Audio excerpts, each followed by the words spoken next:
Welcome back. It is time for our next speaker to come onto our multidimensional stage, and that is going to be Dr. Helen Stewart. We're always super excited to have Helen at the conference. She gave a great talk last year, and we're super excited to have her here again. This year, she's going to speak on time applied. And I have to say, time is one of my favorite subjects that Seth speaks on. And so I'm really looking forward to hearing Seth's take on time through Helen. So let's give her a warm welcome as we introduce her. And I would like to remind everyone that Helen will have a live Q&A. So go ahead and submit your questions, type your questions into the feed during her talk, and we will cherry pick the best ones for her. So let us go ahead and give a warm welcome to Dr. Helen Stewart into our multidimensional stage.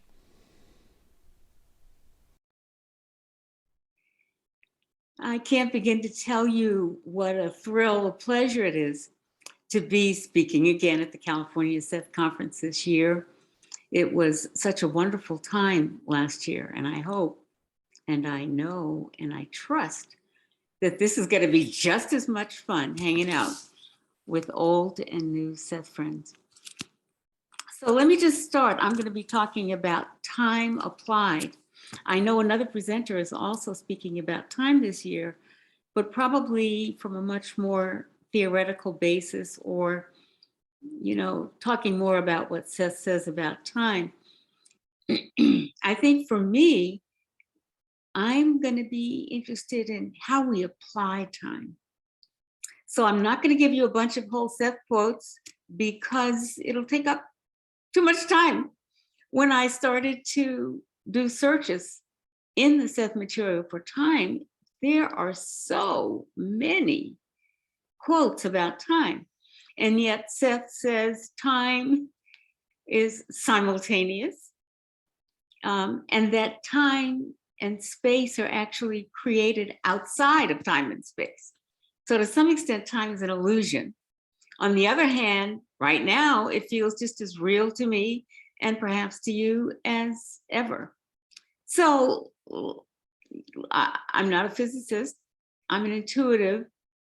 I'm a Seth reader. That's all. Those are my credentials. I've read stuff and I think about stuff. So let me just start with this. Time is the manifest experience of an unmanifest idea. That's Seth. It's the manifest experience of an unmanifest idea. And so when we're looking at time, why do we bother with manifesting time or the experience of time as linear, sequential, causative even? And I think, and Seth says, that its purpose is to explore, to understand, and ultimately time serves us because it presents us, it offers us fulfillment. That's its purpose, to play, to learn, to make things, to experience things, including horror, as well as joy, and to understand how the universe is composed, and how it functions from the inside out. So here's my take on time. Applied time, time applied. Time permits us to simply revel in being. It helps us feel ourselves, our bodies, our relationships, our environment, just to be. It helps us explore the power of making and teaches us how to make consciously, ethically, how to make while doing no harm. It also helps us explore our idiosyncratic themes. It helps us sort out who we are and how we are in relationship to others, so that I may have a personal theme but I am also participating in a shared theme, a mass event. Time helps us explore probabilities and to say, oh, wow, if I do this, this is what's going to happen. If I do that, that's what it's going to look like. Do I really want to do that? Do I really want to do this? Time gives me the capacity to look at all of that. And then among those potential choices, to choose the one that is the greatest support for fulfillment in any particular moment. Time helps us seed counterparts and plop around the universe, spinning off versions of ourselves that we get a chance to see and discover and find again. It helps us develop and recall our talents through time, including reincarnational time. We'll talk about that later. It helps us explore the appearance of causation. It is, for us, visceral and real. And so we think about what happens over time. If this occurred, that caused that. If I have a good experience, a bad experience, a neutral experience, time gives me the opportunity to feel what that feels like. Time gives me the opportunity to learn. And I'm somebody, you know, I get off on reading ingredients and canned labels. Whatever floats our cosmic boats, time permits us to explore those things, to learn about them, and actually, even in the very process of being, if we're not a teacher, gives us a chance to teach the whole. It gives us a chance to evolve over time. And Seth talks about evolution. So on the one hand, we have simultaneous time. On the other hand, we have this notion of evolution and growing and deepening over time. And all of this, I believe, permits us and helps us to contribute to all that is, because our experience in time is not only a gift given from all that is, but it is a gift returned to all that is exploring itself. So let's just talk about being, and I'll just tell some stories. I think that's how I'm going to do it. I'll just tell stories that are my own experience and how it felt to me to revel in time. I remember living in New Jersey. I was fortunate enough, we were fortunate enough to have a house with a pool and a hot tub. You know, New Jersey really is the Garden State once you get off the freeway. It's lovely. And so here I am sitting in the hot tub at night in Hopewell, New Jersey, central New Jersey. And in that moment, I look up the fireflies. There are just a zillion fireflies hopping around all over the place. The sky is beautiful. It's summertime and it's warm. It is that sense of the thrill of being embodied on this planet in this time. And I have to tell you, that was one of those moments where I was conscious of reveling in just being, that essence, that moment. And I remember that night saying to myself, if I never have another moment, this single experience, sitting in that hot tub, watching the fireflies dart in and out, was enough for me.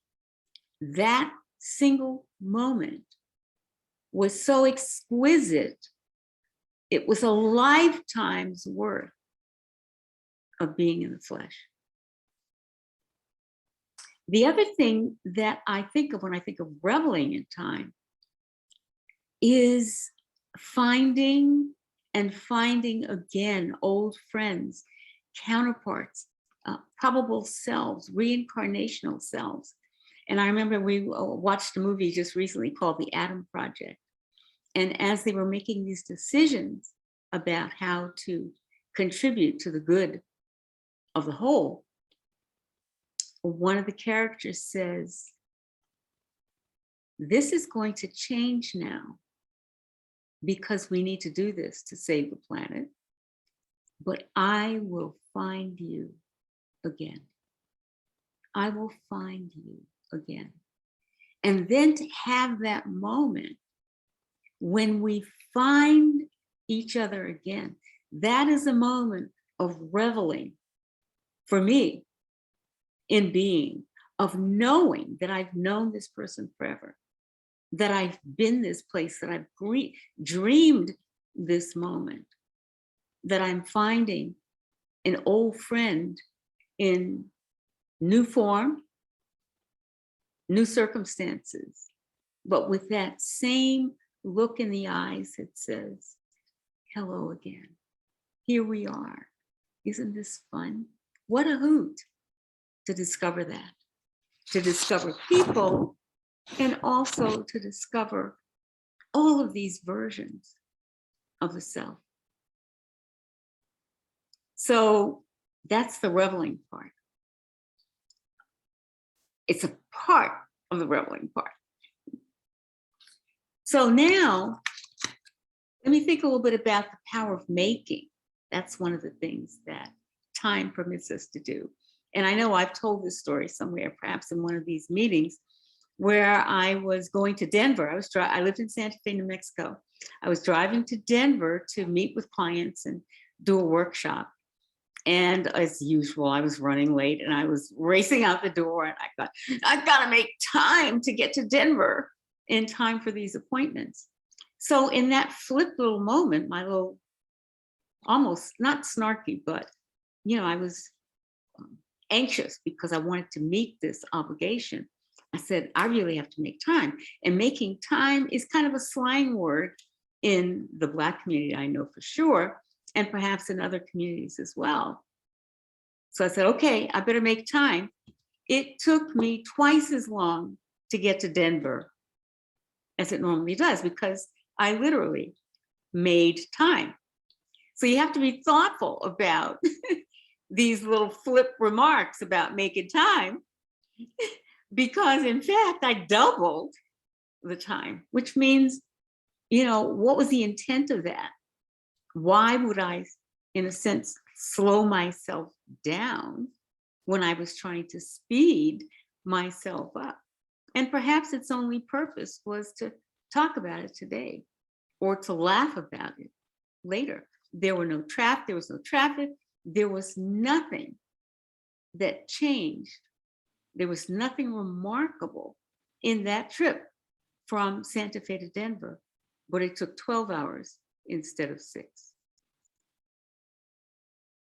And there's another story I like to think of. I remember I was raising my granddaughter, Sade, who came to at least one of the conferences, the Seth conferences. And I remember always running around with my busy self, trying to get her to school on time before she could drive. And one day we were driving to her school and she was very quiet. And I said, Sade, are you okay? Is there anything wrong? What's going on? And she said, Deanie, I'm making the lights turn green. This is a 8-year-old, 12-year-old. I'm making the lights turn green. That is another gift of being inside of time. And she was quite serious about it.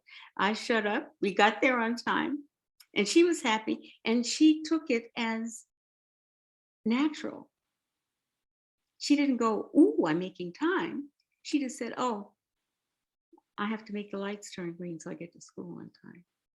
I mean, what a hoot. what a thrill that was. And what a thrill for me to see the talent and the consciousness and the gift in this young person. One other story about making time, I remember a fabulous short period in London, hanging out with a colleague, Mike Brown, Arthur Ellison, and Peter Stewart back in the early 90s. And we were walking as we went to a museum and we did other things. And I was walking with Peter and he wasn't saying anything. We were having a conversation, but I noticed that every time in our walk that we approached a stoplight, the stoplight would turn green just as we approached the intersection. And I said, wow. And at some point it happened, it was so curious because lights are usually geared to the flow of traffic, driving traffic. And every time we got to this light, it would turn green. And I said, Peter, what's that? He said, oh yeah, I do that all the time. I make the lights turn green. So this making time, literally fabricating time, is another gift of being inside time. This is another component of time applied. Okay, so another, and I'm just gonna go through this list here, ways we use time, enjoy time. We get to explore themes, and those themes could be my own personal themes, and they can also be shared themes, co-created mass events, themes that occur that we all witness. For example, the current issues going on in Ukraine. We get to experience war, peace, bondage, political and personal bondage. We get to participate in resistance movements. We get to explore our religious beliefs and expression. And we also get to understand what it feels like to engage in othering. So one of the things I remember is that I have a lot of, I have a lot of connection to World War II. And I have a lot of connection to themes of war and peace. And also to civilization. What does civilization mean in this cities, the growth of cities and nation states and countries? And so what I discovered was that I have a whole bunch of experiences around World War II from different perspectives. I had a series of recurring dreams where I was actually a well-intentioned, misguided supporter of the Vichy government in France, where I thought I was being patriotic, and I turned in members of the resistance. And that experience haunted me because it would show up in dreams on a regular basis for a period of time. It's almost as if I'm looking at this theme and I was kind of a middle-aged man, balding, dark hair, balding, and I thought I was doing the right thing. And I was conscious that that was a version of myself.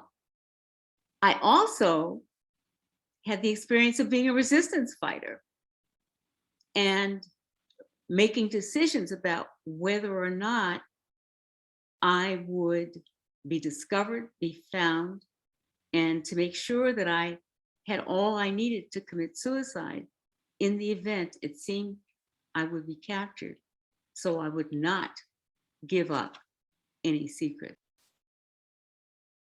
Another series of recurring dreams that occurred over a 2-year period was of my being a Polish Jew. I was 10 years old, I was a female, And this was during the period of time when the Holocaust was still in that kind of early stage. And there were what were called mobile killing units that would go up around in the countryside, round up Jews, take them somewhere and shoot them. And I had these dreams over a couple of years. In those dreams, there was the name of the town. I was with my family. We were all killed. I had the name of the person who was engaged in this process. So all of these themes of war and resistance were occurring in and outside of time for me. I was conscious of them in this time, and I had experiences with individuals in this time that harkened back to that time in World War II when I was either this misguided spy or this resistance fighter. And it so happens that the chair of my dissertation committee at Brandeis University was a Polish Jewish concentration camp survivor. And I had a very special relationship with him because he remembered that experience. It was still quite recent and raw at that time. And somehow I feel like my experience of having been a Polish Jew whose family was killed during this phase of the mobile killing units made it possible for me to have this important connection with this mentor when I was working on my doctoral dissertation that ended up having something to do with such a theme. I remember in this time having an anxiety attack every time I would cross the Maryland border. And I realized eventually that I had been a slave escaping the South. And I don't know whether I had been captured in Maryland or made it through Maryland. But I could have been sleeping in the back of the car and I was riding with family or friends or whatever. As soon as we hit Maryland, I'd wake up in a panic, and somehow my body carried that memory and that experience with me. And my parents lived in Maryland for a while, and my dad was stationed there. And I remember having this experience in time of another time in the same location. And this is what Seth talks about when we get to explore these themes.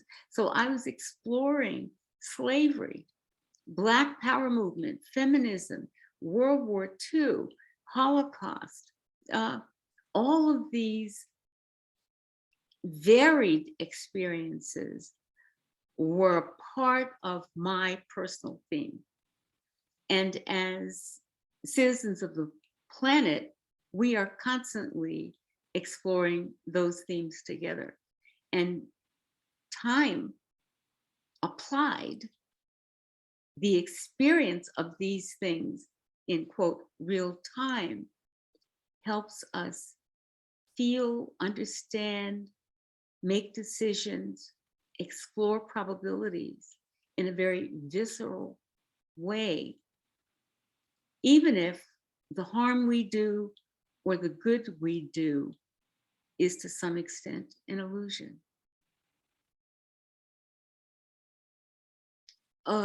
Another way I have explored things personally, personal themes, is my relationship to religion and spirituality and mysticism. All of these things get explored simultaneously across time and in time. You know, at some point I remember declaring, and this was after reading the Seth material, I think, and perhaps even earlier than that, which was the 70s, maybe even as a middle school student, of saying, I don't believe in original sin. I believe in the goodness of humanity, and that when we experience horror, those distortions are distortions of good intent. We are meaning to protect. We are meaning to preserve. We are meaning to take care of those things we find precious, our family, our friends, our country. And so in our beliefs,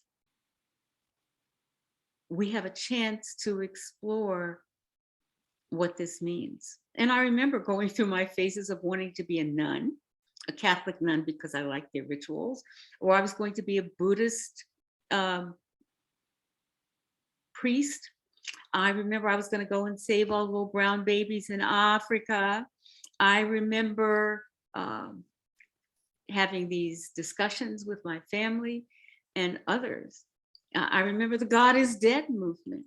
I had all of these experiences in time that permitted me to explore my concepts and my beliefs about the nature of religion, spirituality, Christianity, a whole series of other religions and spiritual practices. So applied time gave me that experience. And then this other theme, which is something that has been throughout this time for me, this lifetime for me, is the notion of othering. All the different ways in which we other each other, all the different ways in which we set up an us and them dynamic. And so, I have dealt with gender issues. I did a piece years ago about my first disappointment being not being able to sleep on the top bunk, because my brother, as a male child and an older child, got to sleep on the top bunk. And I was not a happy camper about that. And I expressed my displeasure and dismay. I went to a Jewish university and had these experiences of Jewish culture, both in this time, but then hearkening back to other times as well. Being Black, being female, being Asian, and remembering. In fact, I remember dreaming about my current partner and remembering a time when we were both Asians together. And I wasn't sure whether it was Japan or Korea, but this sense of, on the one hand, embracing that, and on the other hand, going, I'm not like that. They're other, they're difficult. Sexual identity and sexual orientation, of course, and othering with regard to class. I have had to spend a lot of time thinking about class because I've been so privileged in my own life. And I realized that I was easily could be a snob because I'm, well educated. I don't split infinitives. I was fortunate enough to have a world-class education. And then I would have to catch myself othering other Black folks, other folks who were not Black, based on class issues. So even as an African American, as someone who is, as they say, Dalit, perpetual outcast, I still was able to explore themes and probabilities of privilege in this lifetime and in others as well.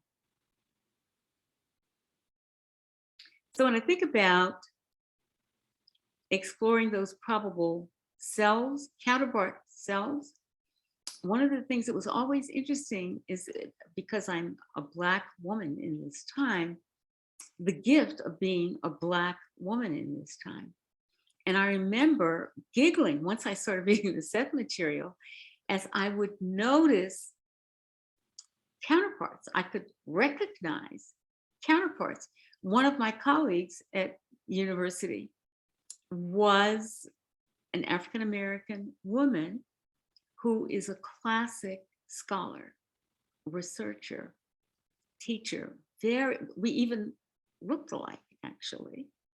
We're friends, both spent time in Africa, both were fluent in French.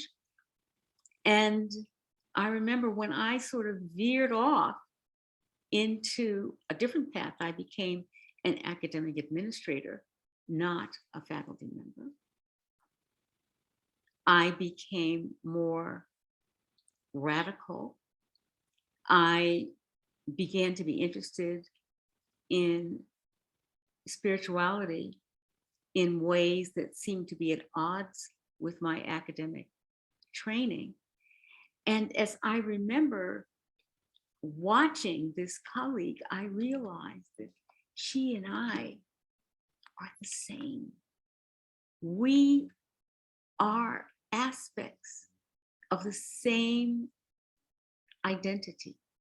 We are aspects of the same person. So I said, wow. And I checked it out. I laughed because she judged me harshly. She did not like some of the choices I made. I didn't judge her harshly, but I felt the sadness of that separation. And then I saw her again 2 or 3 years ago at an event, and there we were, connected again, close, no longer judging each other. So it's as if time permitted us to grow, learn, explore. And I remember I was standing in the corridor at a break during this event, talking about something, and we both had a very similar take on some political event that was going on in the country or the world. So we moved in and out of consensus with each other as we explored these variations. I've had other counterparts. I remember working at a university in California, and there was a white male in our area who was involved with institutional research. And I recalled the moment when I realized that he and I were counterparts. Sometimes I would have these deep dreams. Sometimes it would be a daydream, a knowing. It would just hit me and I went. Because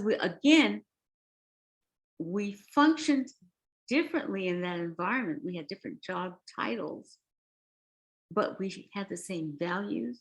We had the same interests. And we were actually in proximity with each other, but exploring variations on the same theme in the same time period. And so this is what time applied to daily life, professional life, or personal life permits us. I also have this deep affinity for Europe, for the times I lived in Europe, for languages. I loved being able to speak French and German fluently, to work in those environments, to have a certain sensibility, to be thrilled to go back to Vienna just before COVID and love the memory of that experience. So all of these are experiences in time that give me a chance to remember other times, and recall them, to revel in the present moment, which has this overlay of the past as well. These are extraordinary gifts.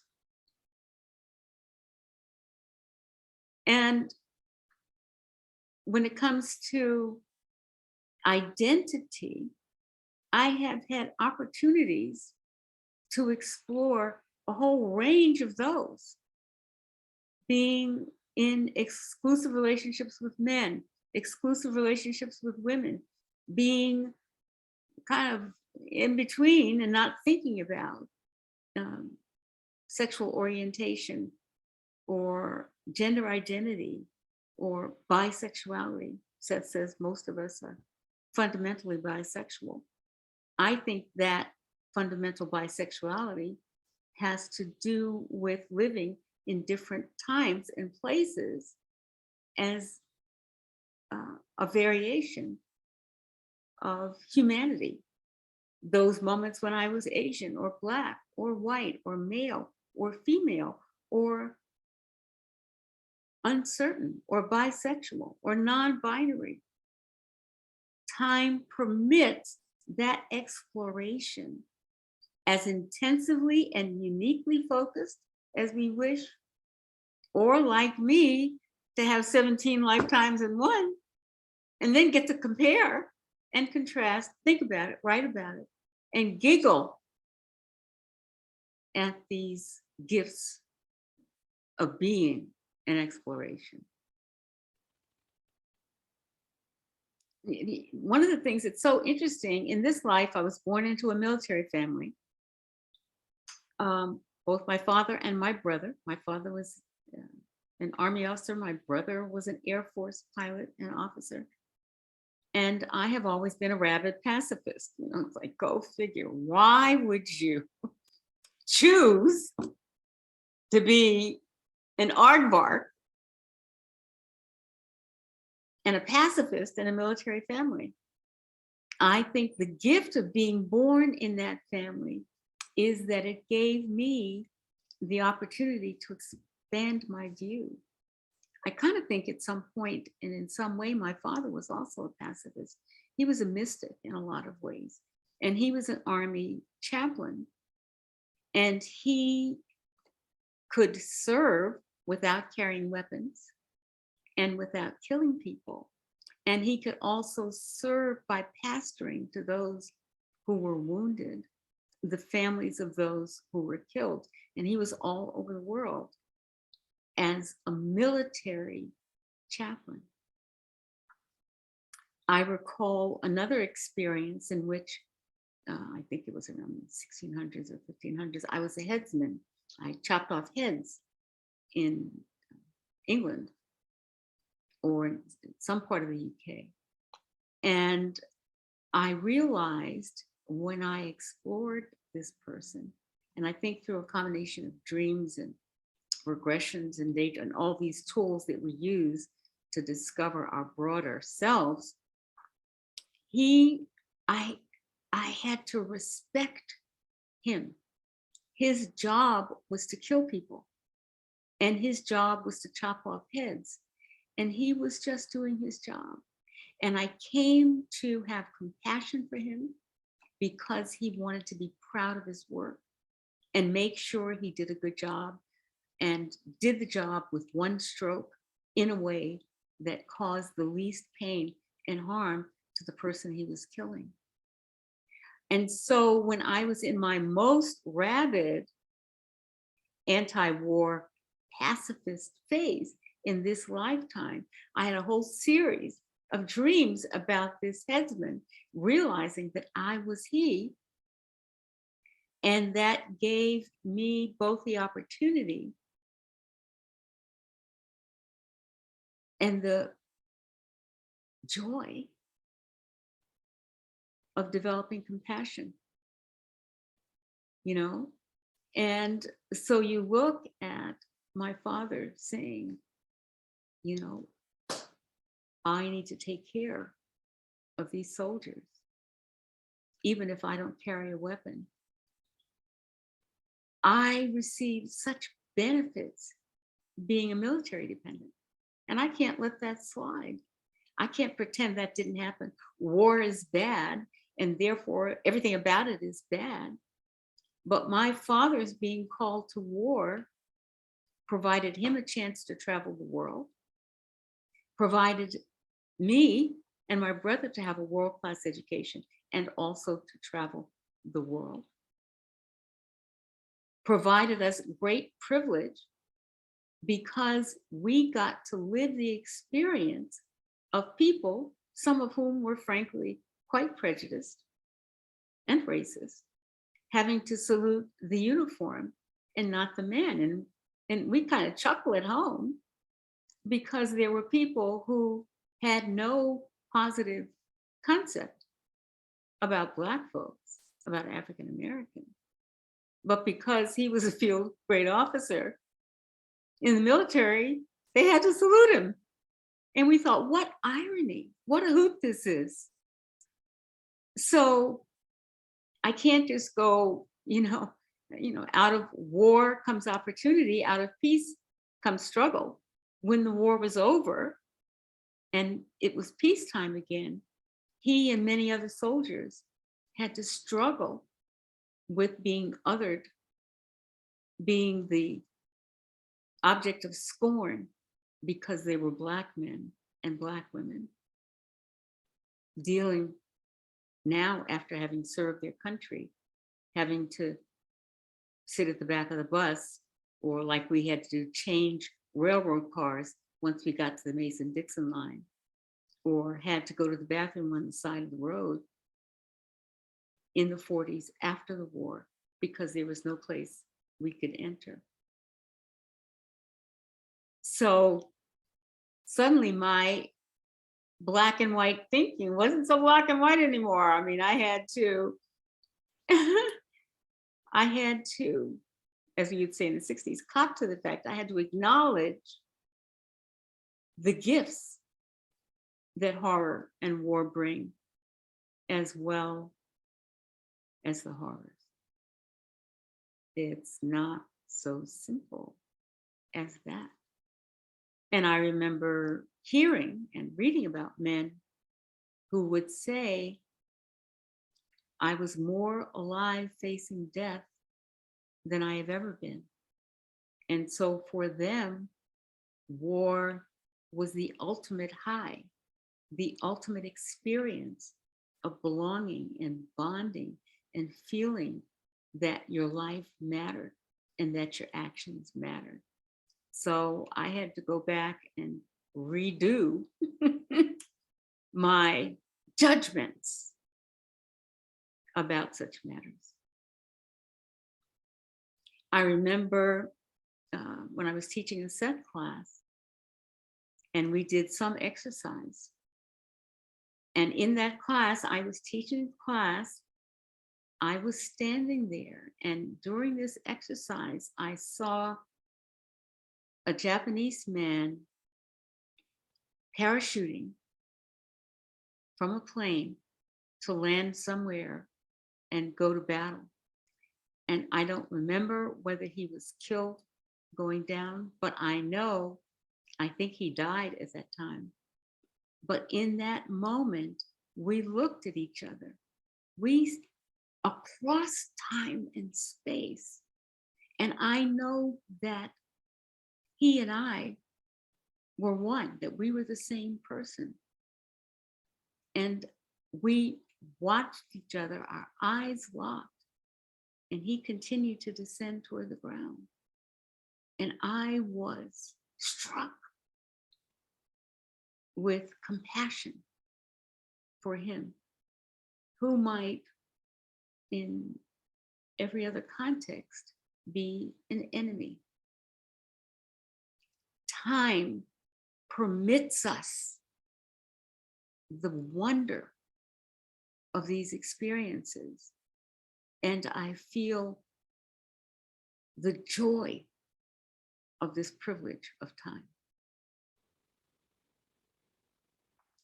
So another thing time does for us is it permits us to develop certain talents and to recall and draw on talents that we expressed in a different time.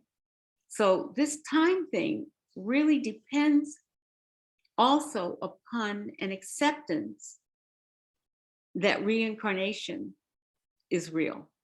And I remember at some point Seth said, you reincarnate whether you believe in it or not. It was one of the exceptions, one of probably a couple of exceptions to the rule of you get what you believe. And Seth said, you get reincarnation whether you believe it or not. Oh, and the other was, you don't get to stay in hell forever. whether you believe in it or not. Those are two that stand out now. And so time and reincarnation and drawing on these other, not only reincarnational selves, but probable selves in the same focused personality. We can draw on those talents whenever we choose. All we have to do is pay attention. So that I know there's a version of me out there who's a torch singer, you know, in a black dress slinked over a piano somewhere. I know there's a version of me that's a dancer. I love being a scholar and an academic and very intellectual, but there's a part of me that is very physical and loves the experience of being in a fit, controlled, expert body. And I get to draw on those moments, especially when I feel sorry for myself, when I'm getting old and creaky and going, oh, just remember that. And it's amazing how the memory of those other moments feeds the soul and pulls me out of my doldrums, my self-pity, and reminds me how strong I really am. I can call on that experience at any time. But there are other talents also that I remember. For example, a series of dreams. Again, I seem to do a lot with dreaming. And I remember a dream about an Egyptian physician. And in that dream, I don't know what he was doing, but when I woke up, I kept a dream journal for years. When I woke up from the dream, I wrote down these words. I didn't know what they meant, but they were there. And I would sometimes draw pictures and words in my dream notebook. And somehow I knew that this was Egyptian. I don't know why. I mean, when I woke up from the dream and I was back in my regular consciousness, something just kept saying, this is an Egyptian. I don't know, this feels Egyptian to me. So I went on and, you know, of course we had the internet by then and I could check it out and looked up, and it turns out that the words in that dream were all medical terms. Egyptian Arabic or some form of Egyptian Arabic terms. And in this time, I've done a lot of work as a healer. I'm not sure, I don't want to go into detail about whether I can heal somebody else, but I did a lot of work assisting people in healing themselves, physically, hands-on healing. You know, a fascination with herbal treatments and herbal medicines. Taking workshops that, like Barbara Brennan workshop, where you're doing hands-on healing. Those talents are available to me all the time. And sometimes when you're in the middle of something and you're kind of just doing it, you look up and you know something, you don't know how you know it, but you have this, oh, this is used for that. Or why don't you try this? I think that'll work. That happens to me all the time.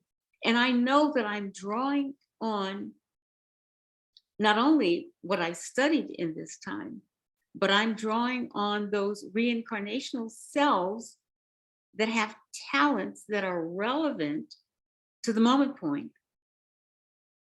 And that by simply paying attention, when that impulse hit, try this, or this might be the reason for that, that I'm drawing on the collaboration across time and space with reincarnational counterpart selves and probable selves in this time.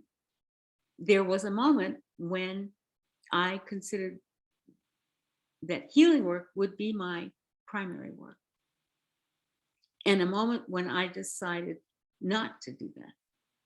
But the talents that I developed from that are forever present and available to me anytime, any place, anywhere. Many of you know the story about my having my tonsils out, waking up from anesthesia, speaking French. And then later in life, living in France, and other Francophone countries, working in French. At the time, I had no knowledge of the French. And my friends in Paris tease me because they say my French is really good. And they go, Helen, how do you do this? A lot of us as Americans don't know languages, are not interested in other languages. We feel we're the center of the universe. And they would tease me and say, you have no accent, you have no thing. I'm conscious of slang and I keep up with the slang, even if I haven't traveled in 2 or 3 years. How do you do that?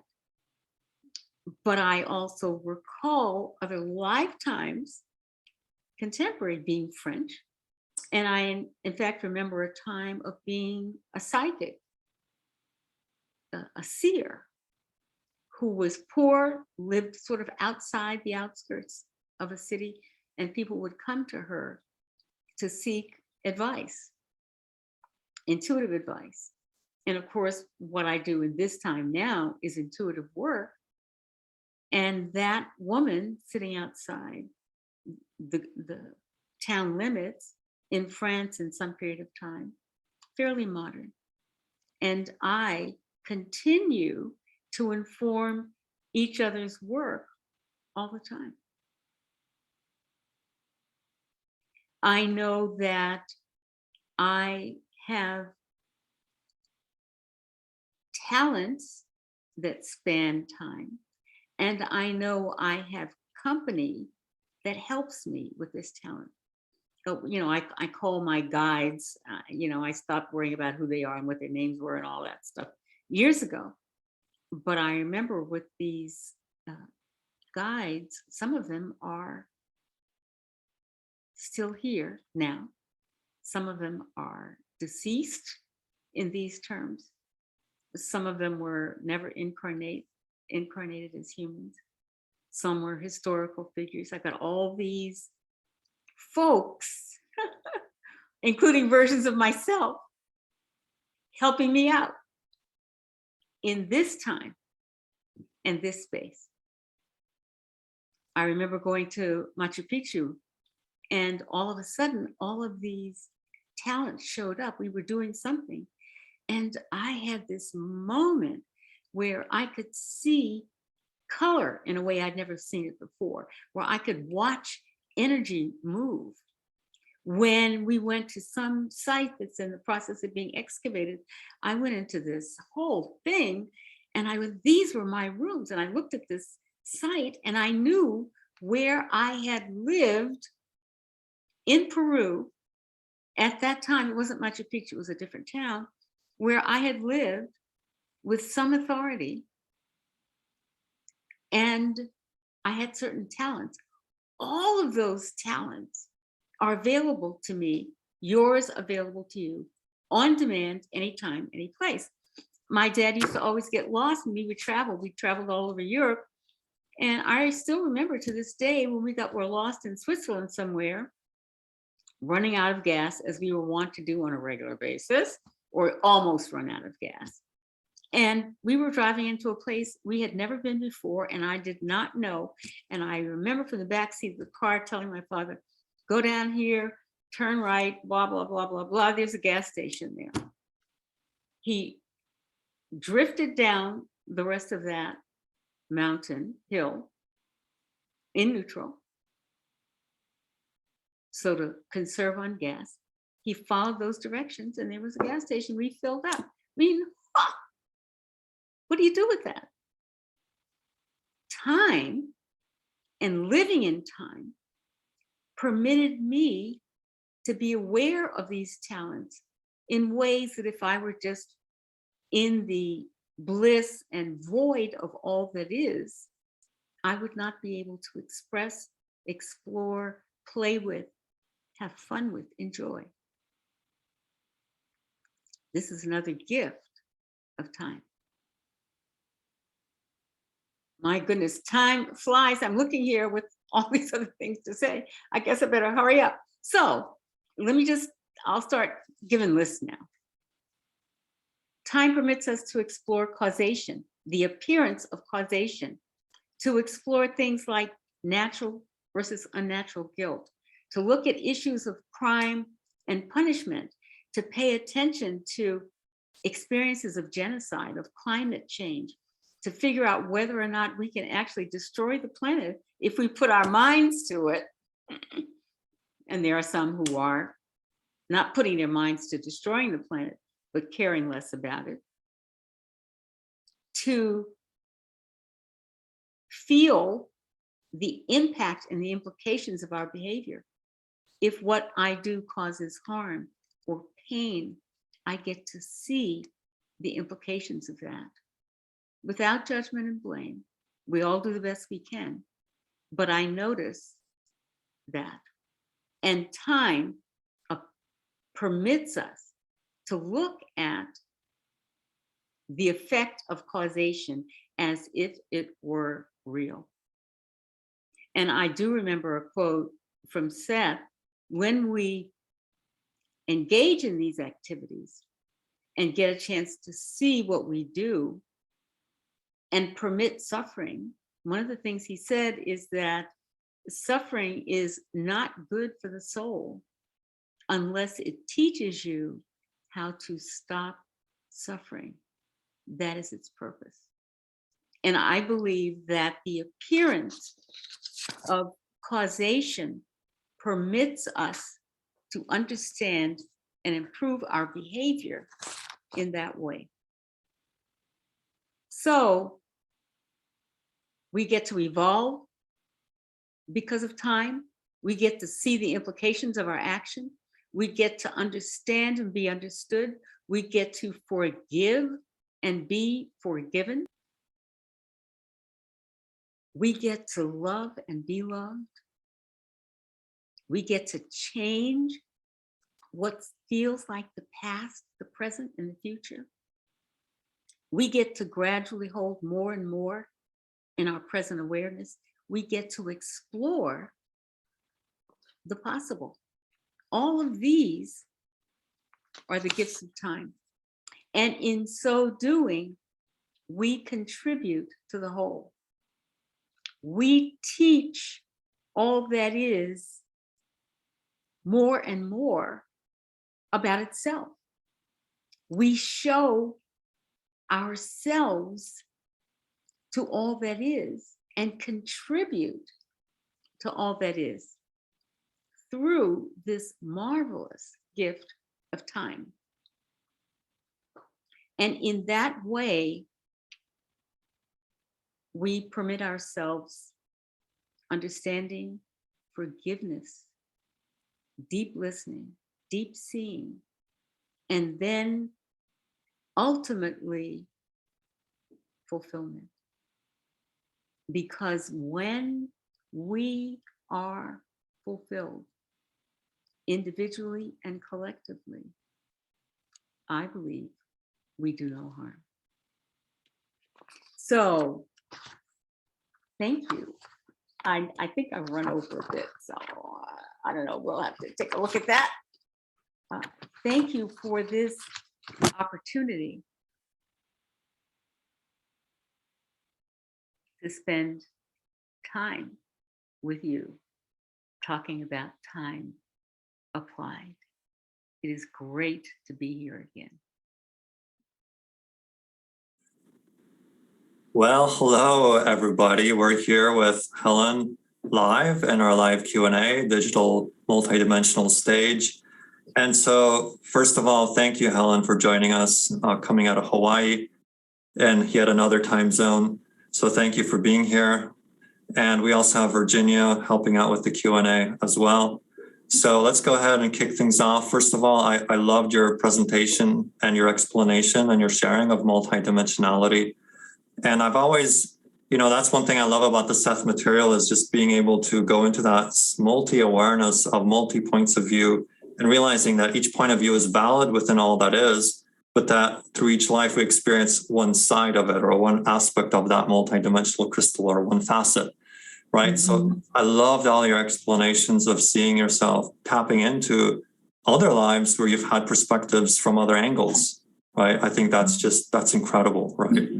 And so, a lot of people are exploring this through the Seth material. So I want to ask if, first of all, first question is, what came first? This multidimensional awareness that you've had, that you're experiencing, or is it that you read Seth first and that led to the development of this consciousness, right? Were you kind of psychically gifted first and then you found Seth later, or were you first reading Seth and that triggered these experiences?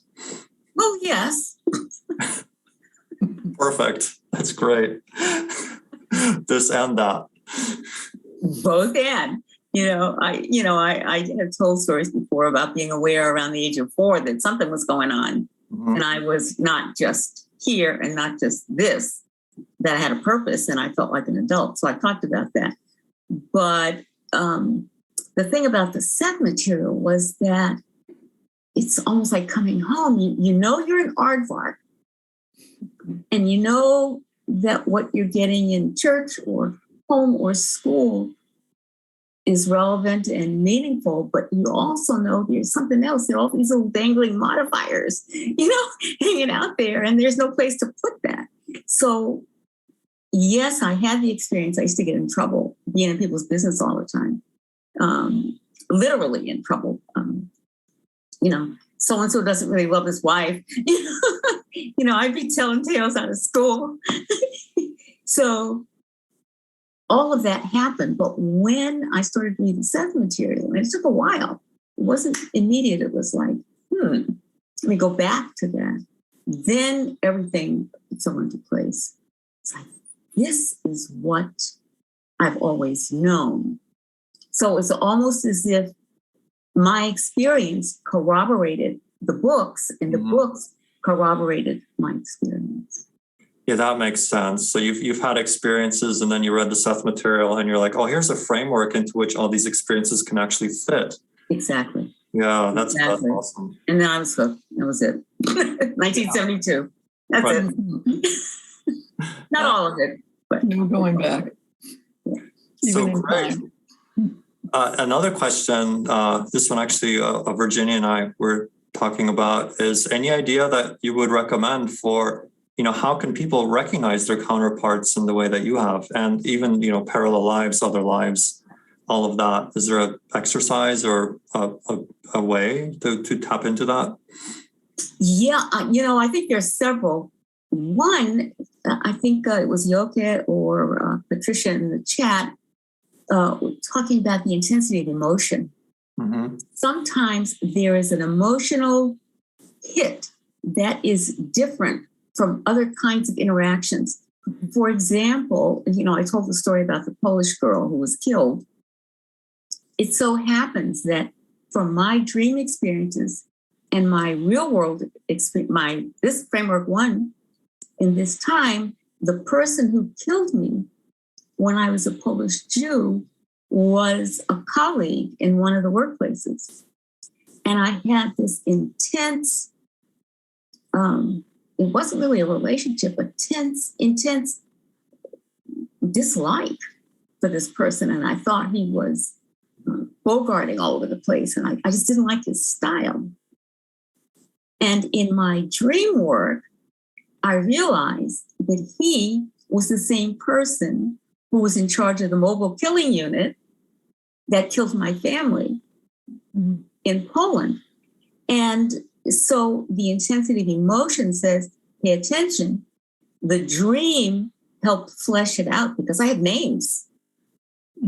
And it's interesting because that person is Jewish American in this line and was constantly having to prove himself because there was an element of self-loathing in him because of his own anti-Semitism in a different time. So here we had this dynamic. One, pay attention to the feeling. And then once I got it, that he was Becca, all the dreams stopped. My relationship with him became neutral. I didn't care whether I saw him or not. he worked in the president's office. I was at next level down. It was fine. There was no more attachment on my part. So to me, that's one clue. Now, on a positive side, the guy who worked in institutional research, same university, was a very positive feeling. And yet I knew we were counterparts. So it isn't just negative emotion. It could be a kind of ease. There was a kind of comfort. And this colleague and I would go shoot hoops during lunchtime. Everybody there was California. You got to be healthy. So you worked hard and you played hard. And we would go to a gym right in the neighborhood near the university, play basketball for half an hour and come back to work. But then it hit me. We are the same. There was this, je ne sais quoi, there's something extra. And then the interplay of dreams, journaling, emotion, eye contact, questions, all of that creates an image in the round. Yeah, it's like an extra thickness or an extra layer of extra information that you're getting off of someone or when you're next to someone, and you follow that. And your dream work, your journal work, your meditation, you unpack it and you explore that. Yeah, so that's great. Even one more thing on that, because I remember talking about this colleague at Brandeis, where she was a classic scholar and I sort of veered off in the deep end. I started exploring spirituality, but her professional area in the field of sociology was religion. So I had departed from institutionalized religion. She was studying syncretic religion in Africa. So we were both interested in religion and spirituality. She is a scholar and I as an alternative practitioner. You see? So even the field of study, and I was doing something totally different in my dissertation. It wasn't about religion. It wasn't about spirituality. She was doing the religion stuff professionally. I was doing it personally. And I was doing the political stuff professionally and the religion personally, the spiritual. Right. See what I'm saying? So we looked alike. It was amazing. Yeah, and it comes back to that whole idea of the multi-perspective nature of the oversoul, right? That has all these aspects and productions that, in order to explore one point of view very intensely, it's like you almost have to shut yourself out and be, quote unquote, in opposition to another point of view or be so different from it. Right. Or even, it doesn't have to be even an opposition. It's not binary. It's just like a little angle. Right. It's like another facet. 17 degrees, 45. Yeah. It's like all the different facets, right? So yeah, it's like, much more beyond binary. That's amazing. So you mentioned a little bit about emotionality, right? And so another question here is, how does emotionality relate to manifestation in time? Right. And so that's another thing we can unpack. Seth talks about that a lot. And, as well, you may not know, but from even last year, I've always been interested in that line. It's like the line between fresh water and salt water. Exactly where is that? The line between unmanifest and manifest, framework one. And how does that happen? And I think emotion, intensity of emotion, and intent is the tool that makes things manifest in time. And so that's why you have to pay attention to what you pay attention to, because fear will manifest unwanted realities by focusing on them. And the more afraid I am that, something's going to happen, the more likely that is to happen. So it's kind of like doing Tai Chi or any meditation or any kind of spiritual practice or not secular practice. The more you do it, the better you get at it. And I think someone in the chat was going, how can you make this happen more quickly? And I think it's an intense, focused, immediate yes.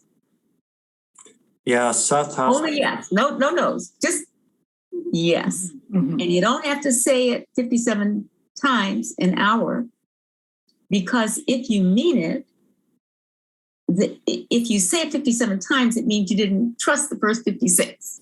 Exactly. And So, yeah, go ahead, Virginia. I'm sorry. And that goes to like your example of going to Denver, where you're making time, but what I hear you saying is, but correct me if I've got this right, if you had added to that perhaps more that emotional intent of wanting that feeling or that sense of getting there in an expedited way, like is that in a way that kind of got left out of it, that you were focusing on, you wanted more time, well, you got more time, but unfortunately that included more time in the car, not more time being there. But it's something like that. It's like linking up the emotion with the attention and focus, or right. And it's something, and we had these themes. And I remember for me, time was a big issue. And I think part of it is because of my metaphysical orientation, not to make excuses. But then I remember friends saying to me, Helen, if you're late all the time, it means you don't value the time of others. Whoa. And I realized also that I would get itchy if I would have to wait too long. So I would always push it to the last minute so I didn't have that kind of anxiety. It was an internal anxiety, but it appeared as outward arrogance. So then I said, ooh, better pay attention to this. And I got my act together. And I'm actually really good about time now. The other thing was I had one statement that I would say in that, instead of I need to make time, I would say I am on time for my next appointment. Plan. Say it once and then be there. And that helped a lot. So now it's a new habit. Being retired probably also helps. It's a new habit developed. So we can change those themes and those habits too. I'm glad to say. I try not to piss off too many people anymore. To link that with something that you made very clear last year too, it's like you got to mean it. Yes. And you've got to know that you mean it. You've got to know if you mean it. You've got to know that you mean it. And you have to have, and that's why dreams are important. You have to have a place to try it out before it becomes manifest. If you try it out in a dream, you don't quite like it, then you modify it before it hits framework 1 and before it becomes manifest. So I would say use dreams, use journaling. And like imagination, like in however people do that. Automatic writing. What's the one thing I need to know? What would get me here on time? Who is this person to me? Why am I feeling this way? Or as Seth would say, seed a dream specifically about that topic, that relationship, that theme, and give it a few days to show up. And you kind of wake up like, when I got it that this guy was Becker, it's like, here it was. And it was done. It was over. Yeah, it's good to have that curiosity to be able to ask, like, what is this? What is behind these emotions and what is going on here? And also ask, is this reality that I think that I want really the reality that I want? Trying it out in imagination through the dream time. But yeah, and also having that honesty of like you said, if I have to repeat the mantra 58 times, is it coming from fear that I'm not believing in my own ability to manifest? So therefore I'm trying to make it happen at this physical level, right? By just constantly repeating it. So it takes a lot of honesty. Yeah. And it helps not splay my emotions all over everybody else. Yeah. It was so good at, my thing with this guy, he was mediocre. He wasn't all that, why am I investing all of this energy into somebody who's not directly in my office? So what? Right. He's a jerk or not a jerk. Why am I spending time? So I have to be thoughtful, just like being on time. I have to be thoughtful about splaying my energy, my unexpressed desire for revenge, I don't know, whatever, my unexpressed experience onto someone else's, injecting that into their energy field. It's not appropriate. Yeah. Energetic boundaries, all of that is very, very important in this work. And I've definitely noticed, I've had those experiences also, speaking of the appointment, right? The being quote unquote on time, slippages in time where you really want to get somewhere and you're just like, you look at the clock, you're like, okay, it takes 15 minutes to get there. And I'm not going to make it in linear time. And so it's just like going into that space of like, it's going to work out. It's going to work out. I'm going to arrive on time. It's going to be perfect. And then you have these slippages of time and you're just like, oh my God, how did I get here in X amount of time? How's that possible? Or you get there and you're late, but the other person's late too. And you're like, oh, this is perfect. You're right. It's like, so just being in that flow is really incredible. So yeah, well, thank you for being here. Thank you for inviting me. Yeah, thanks for your wonderful talk and the live Q&A interaction as well. It's super great to have you here again. We'll definitely love to have you again next year if we have a conference. So yeah, this is California Seth Conference signing off for here, and we will go into the introduction for our next speakers. So thank you, Jeff, for all the background work that you do, which you haven't been publicly visible, but you are behind the scenes. We appreciate you. Thanks, Jeff. Thanks, Virginia. Yeah. Thank you, Tom, as always. So thank you, everyone. Let's go ahead and go into the next introduction. Thank you, Helen, for that wonderful presentation. Next up, we are going to bring into our multidimensional stage, Chiron O'Keefe. She gave a wonderful talk for us last year, and we're super excited to have her again this year. And in her own words, she is an author, a poet, singer, songwriter, lifelong dreamer, and a longtime Seth reader. I always love that. And so today, she will speak on the soundproof room, the purpose of reality, why we're here. And of course, we know Seth gives us many wonderful and incredible, thought-provoking ideas of why we're here. And I'm super looking forward to exploring that through Chiron. So let's give her a warm welcome. I'm going to remind everyone there's no Q&A for this one, so you can type away your questions, and there can be discussion, of course, in that chat space, but no live Q&A following this one. So let's go ahead and give a super warm Seth welcome to Chiron O'Keefe. Hello, my name is Chiron O'Keefe. Welcome to my presentation, The Soundproof Room. Since I first waded into the idea of mysticism and New Age beliefs, I've heard a common refrain: this is my last life. When I was a teen, often hanging out with folks 5 to 10 years older, this was usually announced in a rather lofty tone by those who believed in reincarnation, karma, and the cycle of lives. I remember wondering why people were in such a hurry. To a child who'd spent her earliest years running through the forested mountains with her beloved terrier and feline companion, having picnics by a beautiful brook and plucking dandelions and blowing wishes, the physical plane was a marvel. Now, for those who've read my first book, you already know that my earliest years were stuffed full of challenges. There was pain, neglect, abuse, and a deep loneliness that would take decades to recover from. Yet even in those earliest years, I sensed there was more going on than simply the outer circumstances I encountered or endured. I felt in my life a larger presence than just me, someone who hovered over my spirit, providing subliminal reassurance and encouragement. even more intense was this overriding sense of purpose, a knowing that I couldn't explain or even understand in typical terms.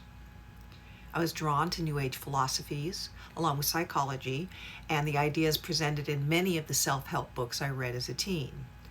Astrology deepened my focus, as that detailed purpose in a way that other studies had not.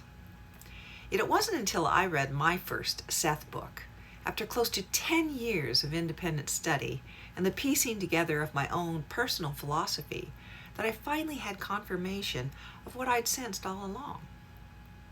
The purpose of reality is not to finish, but to graduate.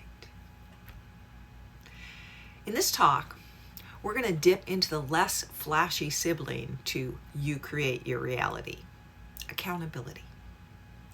Now, throughout the years, people have been drawn to the idea of being ultra powerful, to be able to manifest wealth, to become a great success, to have perfect radiant health, to find the perfect lover, to pretty much be an extraordinary magician on the physical plane.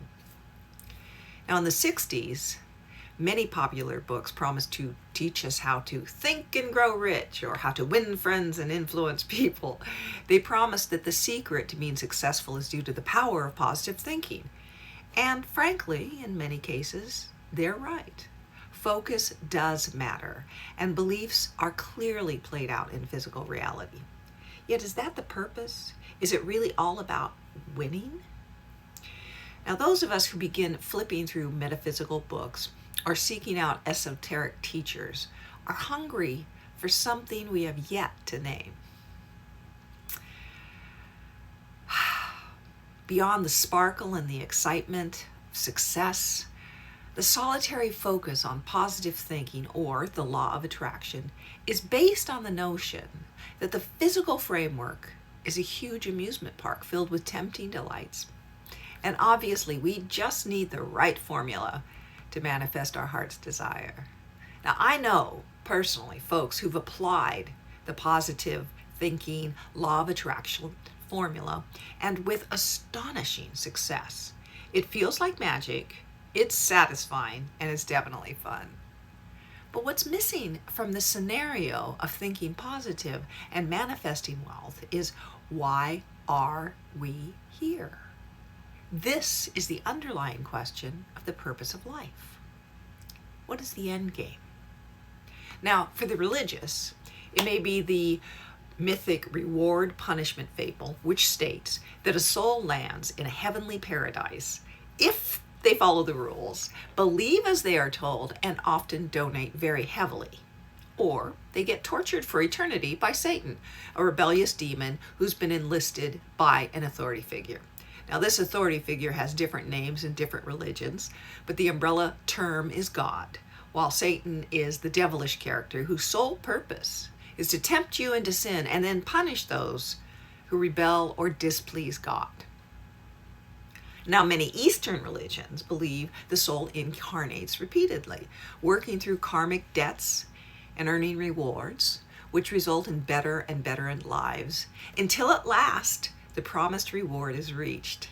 In this example, the reward being that the soul is freed from the endless repetition of lives and will ultimately be assimilated into the Godhead. Now, Seth introduced us to the idea that we are here for a different purpose. We are emerging souls. Just as each of our thoughts spawn a reality, so does our entity wonder. And from that curiosity emerges a consciousness that then desires to explore and create life. We are here to learn. Seth stated that the purpose of the physical framework is to witness the effects of our focus, to perceive quite clearly how our beliefs manifest in reality, how our emotions color our experience, how that chosen focus plays out. The end game, then, is to become responsible creators. Why? Because this is just a training ground, or, as Seth too once stated, a soundproof room. This soundproof room is where emotional and physical agonies are endured. Our pain is horrifically real, and death appears inevitable. Now, physical reality must feel real, lest we not take it seriously.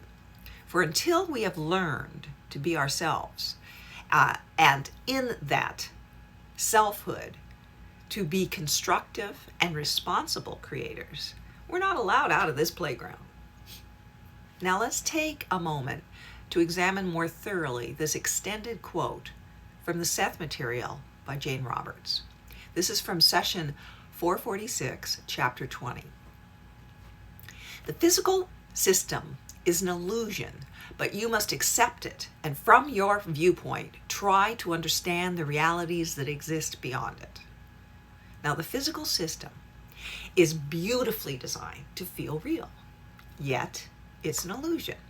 However, we need to dig a little deeper into the meaning of the term illusion. The realities beyond the physical illusion include your emotions, your thoughts, your yearnings, your explorations, your understanding, and whatever wisdom you acquire. Since we can't objectify the inner portions of our identities, we cannot perceive them in the physical senses, concrete manner of perception that we as physical beings are so locked into. Now, Seth too goes on to say, like children playing with blocks, you focus your attention on the physical blocks. The physical blocks appear very real to you when you dwell within their perspective. Other shapes and forms that you could perceive, you do not. Even in explaining other realities, I must use the word shapes and forms or you would not understand me. Your idea of progress is building larger blocks, and yet one day you will put aside your children's toys. Now, what we need to consider is how the idea of manifestation is building larger blocks. From the perspective of being done with physical life and being ready for new adventures we can barely imagine, we must recognize that the games we play here with fortune and fame are children's toys. Many of the heroes that we admire most appear to recognize that. Mr. Rogers is a great example of someone who did become famously well known and enjoyed great success in his career. Yet his goal from start to finish was always to make a lasting impact on the world in the most positive manner possible. He was a superb example of creative construction. Now, continuing on, Seth too explained that the human race is a stage through which various forms of consciousness travel. Yours is a training system for emerging consciousness. Before you can be allowed into systems of reality that are more extensive and open, you must first learn to handle energy and see, through physical materialization, the concrete result of thought and emotion. When you leave the physical system after reincarnations, you have learned the lesson and you are literally no longer a member of the human race, for you have elected to leave it. Now, this is one of my favorite of all the evocative comments from the collective Seth. You are literally no longer a member of the human race, for you elect to leave it. He goes on to add, only the conscious self dwells within it in any case, and other portions of your identity dwell simultaneously within other training systems. We often explore those other training systems in our dreams. That's where we catch those glimpses. Now, many of us have heard the idea that life is a training ground of sorts. As a teen, way before I read Seth, I did imagine the physical framework as a school, and I contemplated what it would be like to graduate. We tend to think of more advanced humans, but it's pretty daunting and even overwhelming to imagine not being human at all. What would that mean? Well, one factor to consider is that we humans are linear beings. We walk one step at a time. We think one thought at a time. To our specialized perception, we live one life at a time. Seth has pointed out that time is an illusion outside of the physical realm. Now, one way to grasp that is to see the physical framework as a particular canvas where we can take our time with brush strokes, with choosing color, with considering our subject matter. So in a weird way, time is like training wheels on our vehicles of consciousness. The pause between thought and manifestation of thought is a handy safety tool. It also allows us to more easily visit and revisit previous choices and creations through this linear concept of memories. This allows us to reason and to learn, to consider our choices and to discern their value, to examine those decisions and decide whether they are constructive or not. How does this serve me? The ability to carefully plan ahead is also a wonderful tool of linear time. This makes the physical framework a brilliant training ground for exploring our ability to create. Now, Seth too explains that in more advanced systems, thoughts and emotions are automatically and immediately translated into action, into whatever approximation of matter there exists.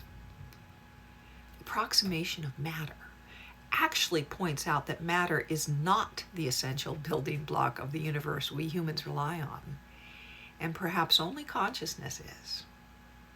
But the part of that last sentence that really stands out to me is where they point out the absolute imperative of training within a physical framework where linear time exists. Okay, now deep breath.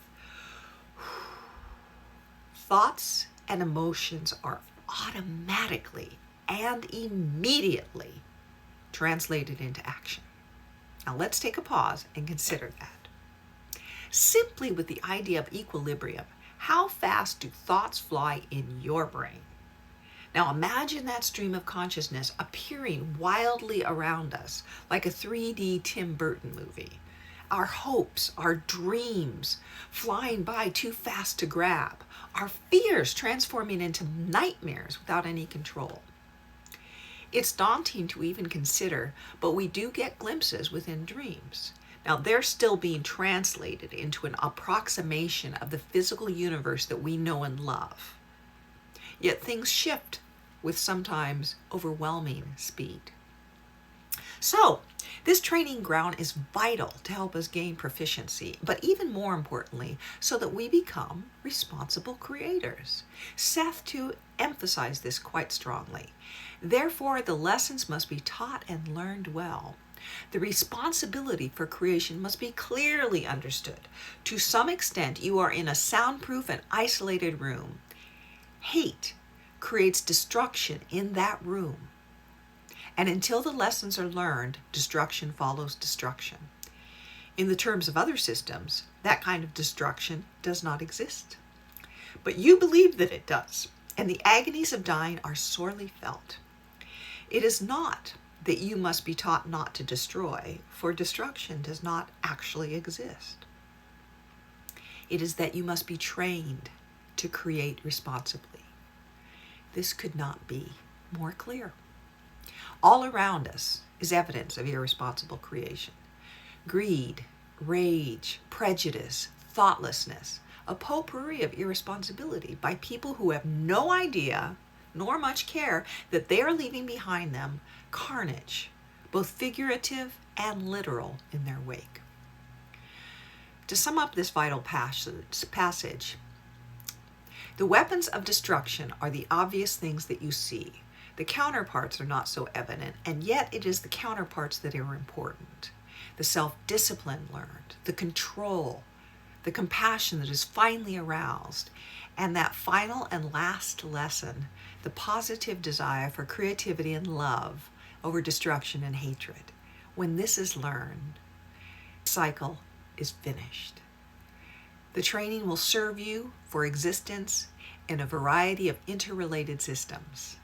If the sorrows and agonies within your system were not felt as real, the lesson would not be learned. Now, John Lennon once sang, "Love is the answer," and you know that for sure. And Seth clearly agrees.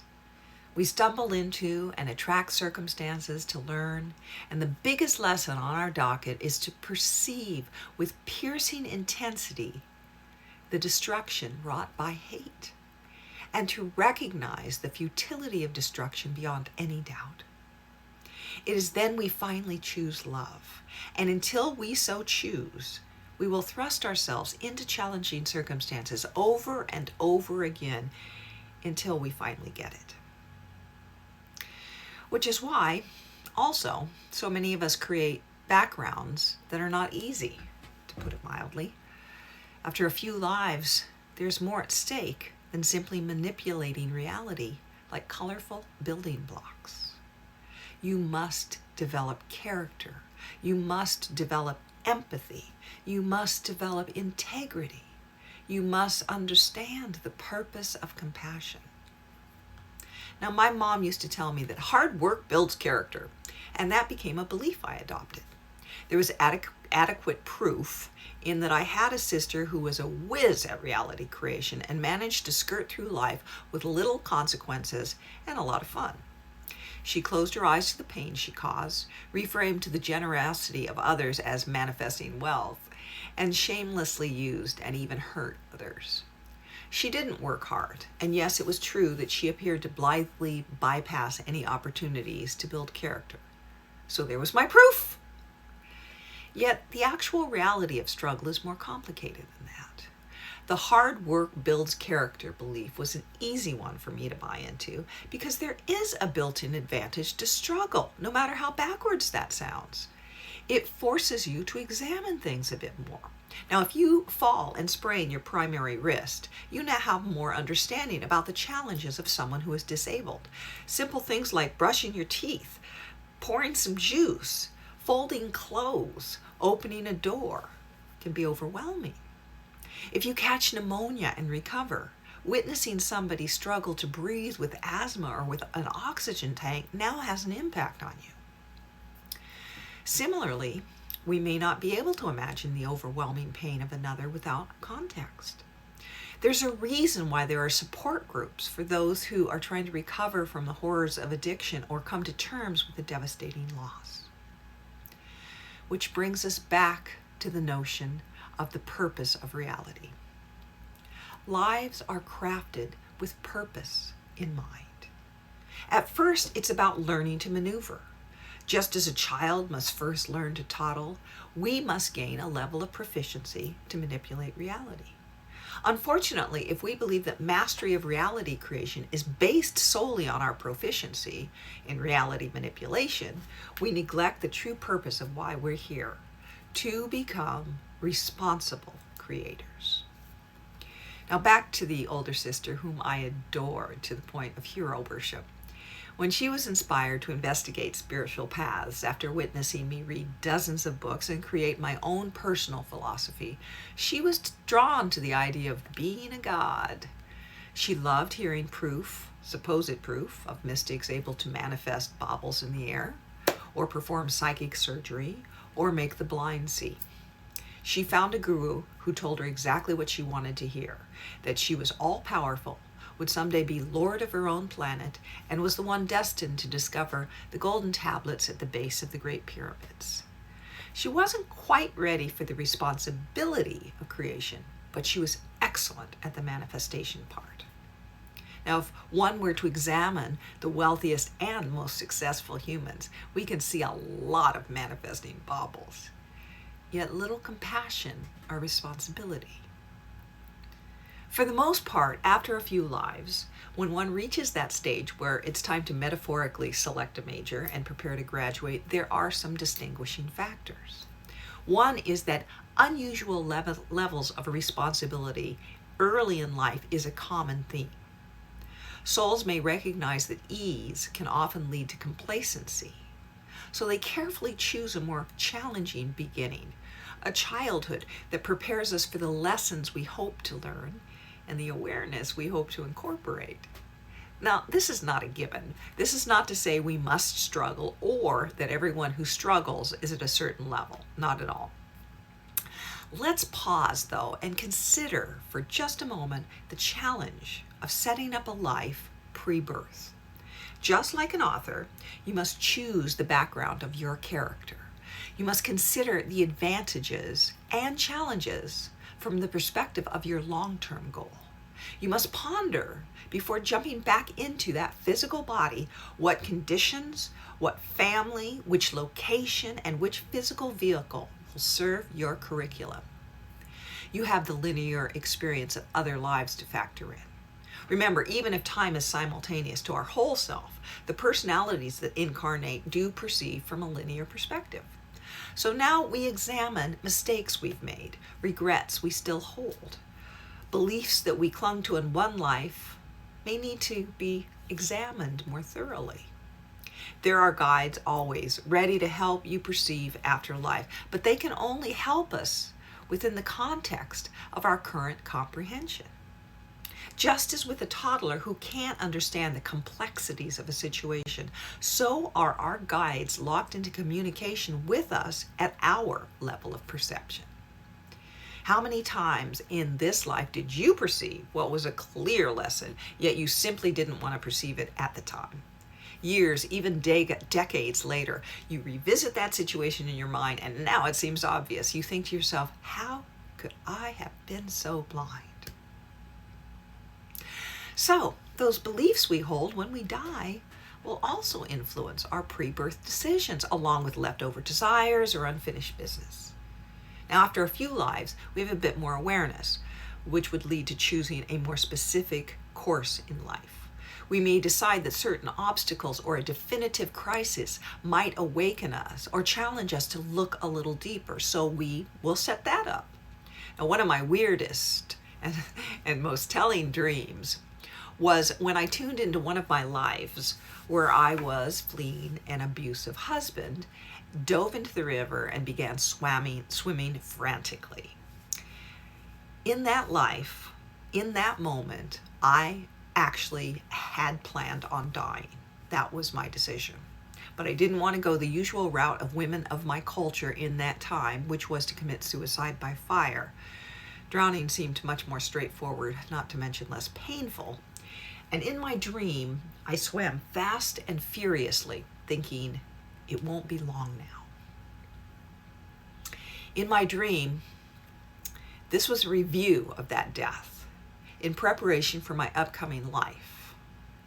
And so in the immediate moment following my death, I was sitting across from someone who felt like my guide, holding up a familiar object and telling me, this time you need to remember.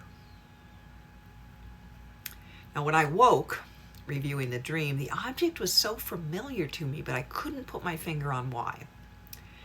Now, sometime later, my mom passed, and I was going through the boxes that she'd collected through the years. In one, I found something from my childhood, a bobby pin with a flower on it that had been mine as a child. Now I remembered how much I loved that hair clip and how I'd felt strangely attracted to it. I've often said that I believed in reincarnation since I was a child for no reason that I could discern. There's nobody around who spoke of it, nor were there stories or books in my corner of the universe that would suggest it. This hairpin would have been given to me when I was about the age of 9 or 10. That is the age I most associate with my speaking casually about reincarnation to others. Now, this dream revealed to me how we can and do set up reminders, little tiny reminders, pre-birth, scattered throughout our life. Circumstances, objects, books, words. Who knows how complicated it gets? Now, just as I set a reminder on my phone, so do we set up reminders throughout life. Even as awareness builds, we all know how easy it is to become complacent, to forget. My phone reminder is a good example. How many folks make lists for important events or weekly tasks? Planning a busy day can be overwhelming. Imagine setting up an entire life. If you died at a young age after a life spent in consuming rich foods, drinking heavily, and smoking tobacco, you might form a belief that the answer is health food, abstinence, and rigorous exercise. That will be tested too. along with who knows how many beliefs, until at last we come to the realization that the answer is not any particular belief. It's the awareness that beliefs form reality. Now, some who are wrapping up their apprenticeship on the physical plane do choose a loving home with attentive parents and little struggle as they're wrapping up the cycle of incarnations. Yet often we choose otherwise. We may choose circumstances that force us into responsibility early on, or into situations that are neglectful, abusive, or otherwise challenging. We put ourselves into scenarios that eliminate the possibility of contentment or complacency and instead push us to find answers, to develop empathy and compassion, to take on situations that force us to mature at an early age. Weirdly, something often noted in the more challenging childhood scenarios is not just feeling forced to be responsible early on, but being treated as an authority figure at a wildly inappropriate age, as if the adults and older siblings sense the gravitas that accompanies an old soul and expects more from the one who is an elder on an inner level. Now, there is also something I call soul agreements, where we have decided before birth to volunteer to help awaken others. Before we are born, we agree to certain scenarios. There's a definite answer to the question, but if I create my reality, does that mean I chose this when I was a child? When I was a child? No, not necessarily. However, we can volunteer before birth to certain situations where we may experience unpleasant situations, to put it mildly, designed to potentially awaken us, or, and this is significant, to awaken others. A mission which may or may not take, but not for lack of trying. Now, one example from my own childhood is way back in elementary school. I'm pretty sure I was in second grade, which would have made me 6 years old. I was a chatty child, pretty much still am actually, and so I was talking in class, and the teacher was annoyed with me. And she told me that I should pick my punishment. Either I would write 50 sentences or get 10 swats with a wooden paddle. Now, as a child, I very much wanted to fit in. I mean, who doesn't? It was pretty clear based on peer pressure that the right choice was the macho brave one. Get the swats! The teacher appeared to be even more annoyed by my choice. She swatted me once, twice, 3 times. What teacher didn't know was that even at this early age, I had been trained by both circumstances and my mom to not complain. And crying is complaining.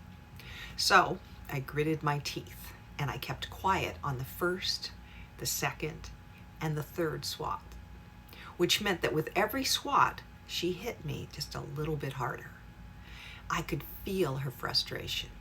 And with the 4th swat, she let loose and hit me so hard I screamed in shocked pain.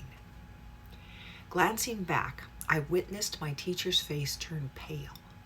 She dropped the paddle and picked me up as I wailed, holding me close, crying and murmuring, "I'm so sorry, I'm so sorry." Now, did I create this?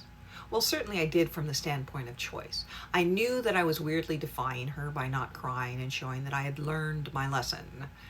Yet her response to me was not based on a typical adult-child scenario, but seemed much more like 2 people of equal authority, and her determination to show me that she was the stronger of the 2. And her equally vivid response to that moment of awakening was telling. The fact that decades later, I still vividly remember this moment with startling clarity suggests to me also that this was one of my volunteer moments, where I agreed pre-birth to a teaching moment for a reason beyond my knowing. Now, often that vivid memory is a result of an overlap between our childlike awareness and the larger awareness of our soul. Some might use the term karmic, and in one sense, it's a workable description. as long as we take it out of the context of punishment and recognize that we make soul agreements which become a lot more obvious in later lives. Now, one very telling facet of personalities who are nearing the end of their cycle of incarnations is that they lean toward becoming mystics, yet without the esoteric trappings that we associate with a profound path. They don't necessarily detach from the world, wander off into the woods to meditate and commune with the Holy Spirit. We certainly don't need to fast for 60 days, give up all our material goods, or live a solitary life of abstinence. However, most of us have one very telling trait in common. We begin fervently questioning at a very young age. Does life have meaning? Does life have purpose? I can't count how often an unexplained yearning urged me on, how many books I read or answers I sought, driven to find answers to those questions that haunted me and haunt so many at a very early age. So does it? Does life have meaning and purpose? I came to the conclusion even before I could delineate the exact question. There is purpose, there is meaning.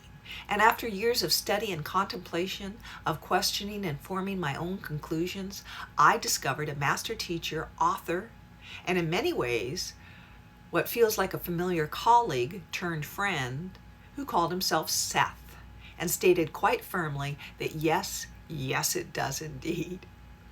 We are here to learn. Which is why at some point in our incarnations, the soul who is within the linear cycle begins to grasp the whole picture. She plans a childhood that will challenge her, motivating her to seek answers. He will find himself having intense dreams or psychic experiences that awaken his curiosity.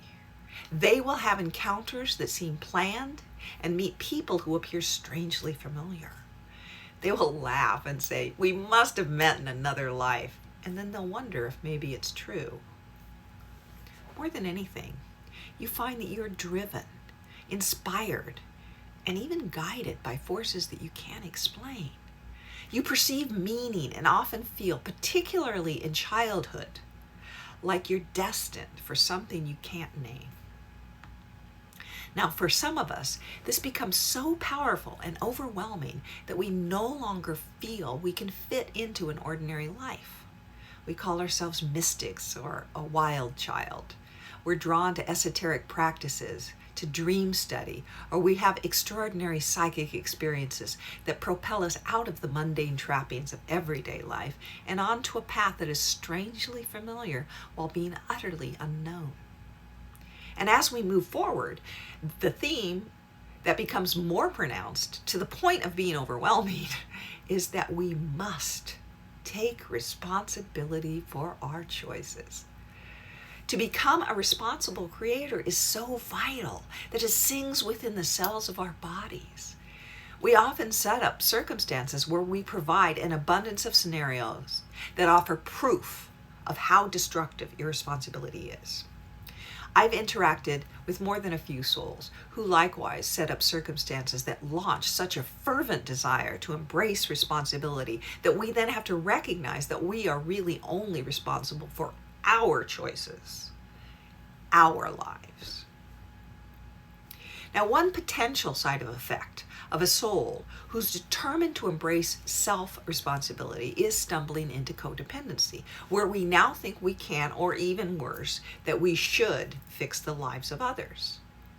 One of the hardest lessons for us when we're nearing the end of the cycle of incarnations is to recognize and acknowledge that we can't save the world. We can't even save one person.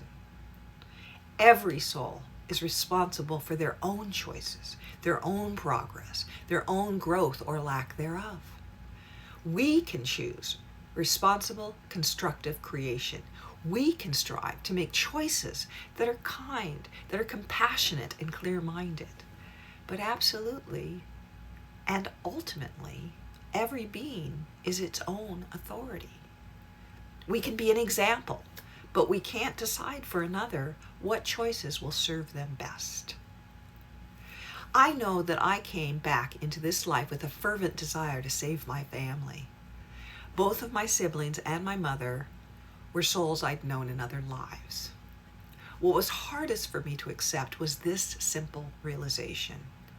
Not everyone is ready or even yet willing to graduate. I truly believe that this path of self-responsibility where you own your own choices can be daunting. Blame is much easier than accepting that you create your reality. My inner source once said to me about my eldest sibling, "You offered him your vulnerability. It was up to him to decide what to do with that gift." And I did come in as a vulnerable soul. My brother was close to 6 years older than me. He certainly had a vivid opportunity to be a protector, a guide, even a mentor. Had he done so, it would have provided him with an incentive to embrace the vital components that push us toward the finish line. Qualities of being like self-responsibility, empathy, and kindness. His choices regarding our sibling relationship was mostly destructive and unconscious. Yet he, too, learned. He developed a positive and healthy relationship with his daughter. Within that relationship, he did strive to be a protector and a guide, to be a loving and supportive parent. When this life is over, upon review, he will be able to weigh the choices made, examine the values explored, and gain greater understanding, just as I have and will again, just as we all do. His reactions were his own, but so are mine. It takes two to tango, as the saying goes, and had I been more stable, self-aware, balanced, and capable, I might have been able to help him navigate those stormy waters. His daughter did just that, and I was in awe, watching them grow a loving relationship between that enriched both their lives. It was not something I was able to do, and it stirs up deep and sorrowful regrets. Yet we all respond as best we can within each situation in life. And we can and should extend the same grace and compassion to ourselves that we do with others.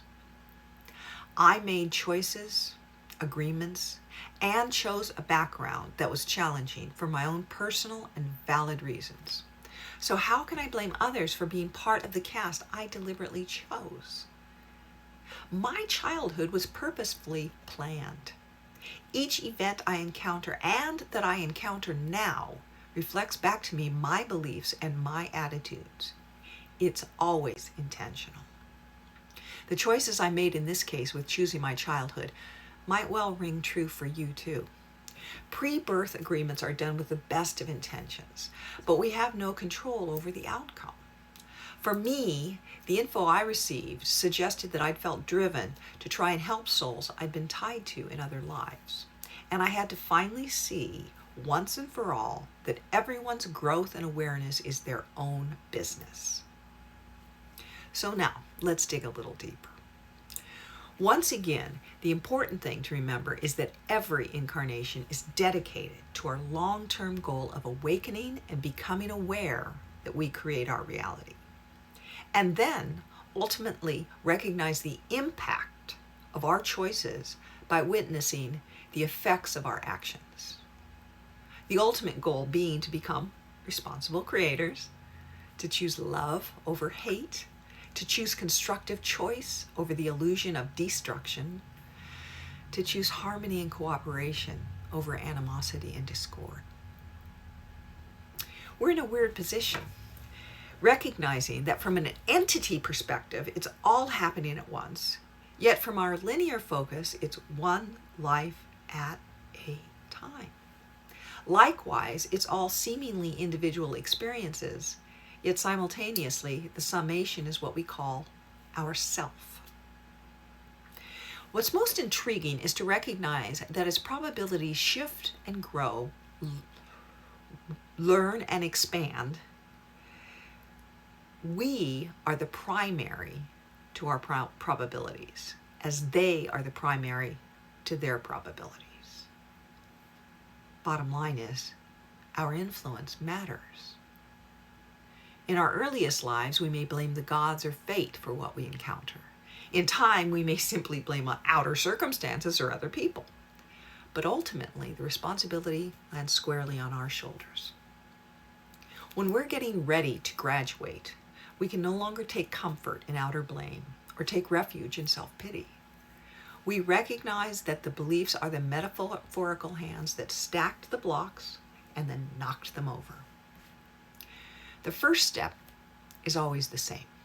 No matter what road we take, we end up in a similar place that revolves around taking responsibility for our choices. First, it may be because we want the outer rewards of manifestation, but eventually the hunger is to become self-aware. We're now ready to take on a more substantial role in reality. And because of that, we're in the unique position to recognize how we are an influence, not just to others and the outer world, but to our simultaneous lives and probable selves.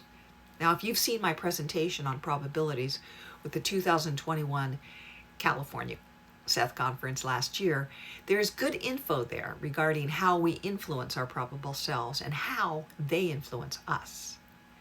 The best analogy to work with is that we can be like an oversoul to our other selves, both probable and simultaneous, and our imagination is a doorway into framework 2.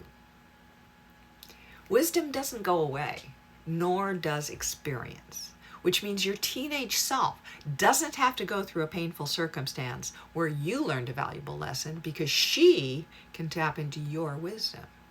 You already learned that. And so now she can benefit, creating a new probability that then enriches you as well. It is the same with other incarnations and probabilities. The thing to bear in mind is that experience is endless and constantly refreshed. Within the realm of probable experience, our simultaneous lives can also make other choices based on our insight and perspective. When I graduate and I'm ready to wrap it all up, all of me, every incarnation, every probability, does so together. This also means you will create opportunities on a regular basis to challenge your balance. As I said earlier, many set up early childhood experiences designed to foster empathy, awareness, integrity, and self-responsibility. And the more you dedicate energy and focus to taking ownership for your creation, the more opportunities and tests will surface. And sometimes the biggest challenge is to recognize that there's purpose in every circumstance. One of the greatest tools we can utilize is simply to accept that as fact. We created this for a purpose. So, what is that purpose? What is the emotional payoff? How does this serve me? This is where we need to examine reality from the perspective of an author who is purposely creating the story of a heroic self. You are the hero of your own personal fable, and your quest is to develop awareness, to fully accept and embrace self-responsibility, to develop empathy to guide you, to learn how to read the signposts that you have set up, and to ultimately choose constructive creation despite the flashy and often irresistible detours that beckon. Now, luckily, if we approach life from that perspective, we can also count on something cool. The author of this hero's quest is our own whole self. And she, he, they are utterly invested in our success. We are setting up circumstances, but we're also providing as much assistance as we can. This is our personal waking dream, and everything is symbolic. Which brings us to one of the greatest tools we're given to accomplish our task to become responsible creators: hindsight. We don't often think of how useful reflection and hindsight can be, especially for those of us with an overly inflated sense of responsibility. We may spend more time beating ourselves up for our mistakes than we do gleaming insights that we need. Now, the best way to utilize this tool is to recognize and acknowledge that everything you create or attract is serving a purpose. We are constantly setting up teaching moments for ourselves. The purpose may be simply to notice a belief in motion, or it may be to recognize unacknowledged aspects of self, which can be called our shadow aspects. You can find out a bit more about that in my first book. Now, as I mentioned earlier, there can also be pre-birth agreements where you choose to experience a lesson, a condition, a challenge, or you may choose to participate in what can be called a shadow play, where you agreed to or simply yearned to help another, to hopefully provide a nudge for a soul to awaken. Always, there seems to be a wealth of understanding available in every moment. And one of the most intriguing current scientific theories is that the brain filters out more stimuli than it takes in. Filters out more than it takes in.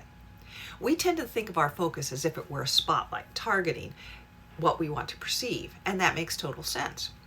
But a prominent theory, which seems to be gaining serious traction, is that the process is more of a narrowing of a focus. In other words, closing off perception so that we have a more precise perspective. The mind then filters out more than it perceives. What this means on a psychological level is that we do indeed filter out what we don't want to see, which is of course based on our beliefs. We will ignore what doesn't line up with our beliefs unless we make a deliberate effort to consciously open up our awareness. We literally do not see the smiles if we are expecting frowns. In fact, if a belief becomes precarious or challenged, we may become so invested in shutting out the contradictory stimuli that we can drive ourselves towards psychosis. People who are locked into particularly destructive beliefs may even need to shut down this useful ability we can utilize, the gift of hindsight, in order to feel sane. If you've been convinced that the sun is the moon and you become invested in that belief, you will ignore all actual evidence of the sun and even experience rage if that belief is challenged. Now, those of us in the process of moving toward graduation often utilize hindsight as a matter of course. I believe that the more incarnations you experience within the linear framework that we've agreed to, the wider your perspective can get. And this is why not only so many of us have these vivid dreams or psychic experiences, but it means empathy can ratchet up until we actually have to consciously develop and put back into place the filters that we began with. So hindsight becomes one of our greatest tools. And when we utilize it with the knowledge that I created this for a purpose, so what might that purpose be? We can then begin a process of following the trail of our growth, the path of our opening awareness, and set in motion both an acknowledgement that we're creating our reality and of our ultimate accountability within every moment. On some level, this seemed like a good idea. What might its purpose be? We are in a soundproof room. And while we are here, the agonies, the humiliations, the struggles, the destruction, all will be very real, as it is meant to be.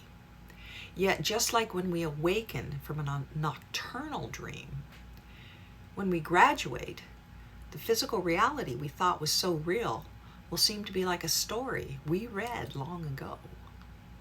Ironically, for most of us studying with Seth, we recognize that the stories we read or watch and the dreams we experience are just as real and just as illusionary as this day-to-day living that we think of as life. Yet what we take with us is everything we've learned. We can't graduate until we're ready to be conscious and constructive creators. But the skills we acquire, playing music or painting, nurturing plants or concocting a delicious meal, the swaying of our bodies in dance, the gentle stretch of yoga, the piecing together of intricate jewelry, the creation of stories, that all goes with us. Though some may be translated into qualities of being, such as focus, artistic understanding, compassion, appreciation, clarity. Every choice, every action, every thought, every belief serves a purpose in your life. And life itself is a beautiful masterpiece of potential, of beauty and fulfillment. So I'm going to urge you to not be in a hurry to leave. Instead, plan your graduation carefully. Maybe you will be the valedictorian of your various incarnations, or the inspiring coach who helped others see their potential. Maybe you'll be the dream artist who inspires countless souls to stretch beyond their fears and into their own creations. Maybe you'll be the energy source that lights up a flame within the hearts, minds, and souls of infinite numbers of beings that you'll never even meet. Possibilities are endless. But in the end, it's not how many hours you meditate or how purified your diet is. It's not about the books you study or whether you can convince someone else to adopt your perspective. It's all about self-accountability and taking ownership for everything you do. It's about being conscious creators and to recognize that even if another causes grievous harm, it is not your responsibility to fix or chide or correct them, but to recognize that every soul will graduate in their own time. We can offer compassion and a reflection. We can offer support or physical assistance, and that is it. Every soul has their own schedule and curriculum. We also can and should offer to ourselves the space and acceptance necessary for growth. If we don't offer compassion, appreciation, and love to ourselves, we can't truly offer it to another. It all begins within self. Being accountable is definitely the final chapter, and it can be challenging. Even more so because you can no longer blame anyone or anything for the reality you're creating. We have to examine our choices at this point and own up to those moments when we unconsciously chose to hurt another because of our pride or our arrogance or our frustration or our anger or even just our ignorance. It's humbling, to say the least. Luckily, we have many tools, like hindsight, to help us along the way. We also have various speakers like our wonderful Seth and Jane Roberts, both of whom are stunning and eloquent writers, and provided us with so much insight that seems constantly refreshed every time we reread a book. The basis for reality is at its core love. Each soul is like a seed of yearning that arose out of love. We begin in love before the complicated, messy, yet exhilarating journey of developing a fully conscious self. We become like miniature gods with the power to create, which springs from the power of choice.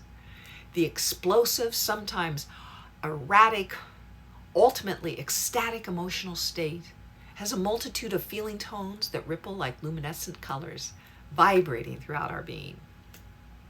It is part of our craft to develop and understand and ultimately utilize the colors in our spiritual palette until we finally learn that the destruction of the paintings that displease us is futile.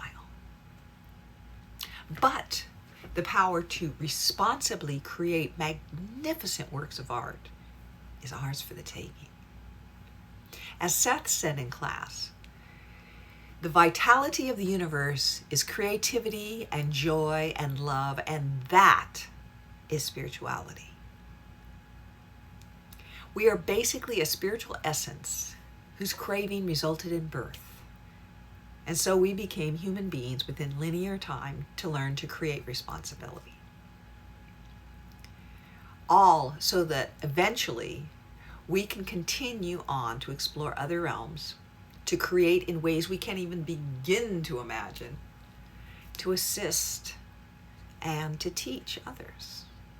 We are not here to be rewarded or punished, nor to eventually dissolve into nothingness. We are here to become responsible creators. Now, I would like to end our talk with a wonderful quote from Jane. Thank God that some God managed to disentangle itself from such psychic oneness, if that's what it's supposed to be. Thank God that some God loved itself enough to diversify, to create itself in a million different forms, to multiply, to explode as being inward and outward. Thank God that some God loved its own individuality enough to endow the least and the most, the greatest and the smallest, with its own unique being. Thank you so much for attending my presentation. Please do check out my first book, Bravely You, Bravely Me, Being You Without Apology, for expansion on some of the concepts presented today. My current projects include a follow-up to my first book, Bravely You and Bravely Me, along with a book that focuses on Seth, mysticism, and the path of life, and expands on the ideas I've shared in both of my presentations for the California Seth Conference, and with much more. It's been a pleasure and an honor to be here to present to you today. Happy creating.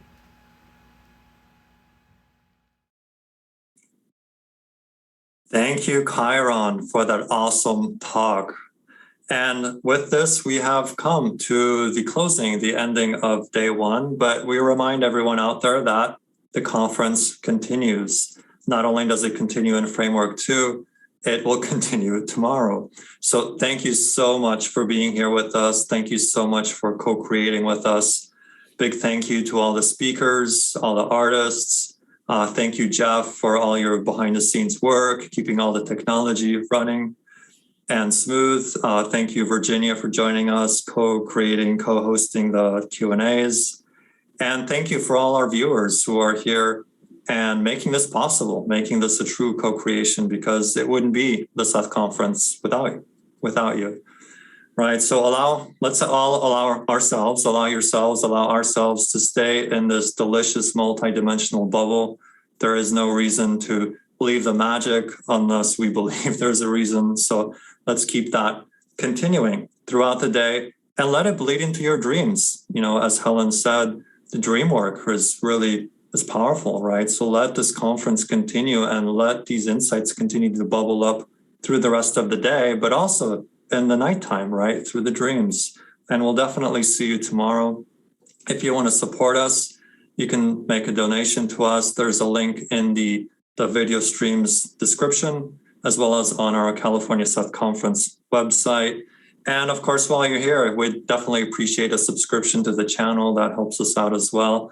We'll definitely kick things off again tomorrow, 9 a.m. San Francisco, California time. So let's stay in the magic. For now, this is the 2022 California Seth Conference signing off, wishing you pleasant dreams.